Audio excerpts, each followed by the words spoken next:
गांव के एक कोने में एक बूढ़ी औरत रहती थी। लोग उसे बस माई कहते थे। उसका घर कच्चा था, दीवारों पर दरारें थीं, पर आंगन हमेशा भरा रहता था। कभी कुत्ते, कभी बिल्लियां, कभी घायल पक्षी। लोग कहते थे माई जानवरों से ज्यादा बातें करती है। पर सच ये था कि माई की पोती कनक जानवरों की बातें समझ सकती थी। कनक जब छोटी थी तो एक दिन उसने माई से पूछा था, दादी, ये कुत्ता रोज तुम्हारे दरवाजे पर क्यों आता है? माई मुस्कुराई थी, क्योंकि इसे पता है यहां से इसे कभी खाली हाथ नहीं भेजा जाएगा। कनक बड़ी होती गई और उसके साथ उसकी ये आदत भी बढ़ती गई। वो हर किसी के लिए ज्यादा सोचती थी, ज्यादा महसूस करती थी, ज्यादा करती थी। अगर कोई दुखी है तो वो अपनी खुशी छोड़ देती। अगर कोई गुस्से में है तो वो खुद को दोषी मान लेती। अगर कोई दूर हो रहा है तो वो और पास जाने की कोशिश करती। एक दिन कनक रोती हुई आई। उसकी आंखें सूजी हुई थीं।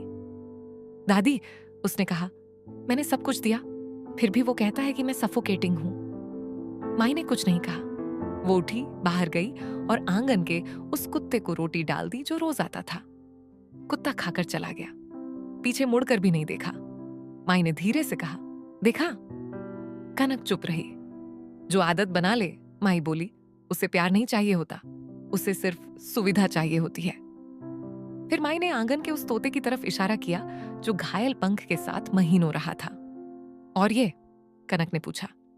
ये तब तक रुका, माई बोली, जब तक इसे जरूरत थी। जब उड़ने लगा, इसने भी लौटकर नहीं देखा। कनक की सांस भारी हो गई। तो दादी, उसने कांपती आवाज में पूछा, गलती किसकी है? माई ने पहली बार उसकी आंखों में सीधे देखा। जो ज्यादा देता है, माई बोली, वो अगर अपनी हद भूल जाए तो वो दूसरों के साथ नहीं, खुद के साथ अन्याय करता है। उस रात कनक को समझ आया कि प्यार देना गलत नहीं है, पर खुद को खो देना सबसे बड़ी नाइंसाफी है। और अगली सुबह आंगन में एक रोटी कम थी। जो लड़की जरूरत से ज्यादा प्यार करती है, जरूरत से ज्यादा केयर करती है और जरूरत से ज्यादा एडजस्ट करती है, वो किसी और को नहीं, खुद को चोट पहुंचा रही होती है। अगर ये कहानी अच्छी लगी हो तो सब्सक्राइब जरूर करके जाना। और हाँ, तुम्हारे फेवरेट पर्सन को शेयर कर दो अभी।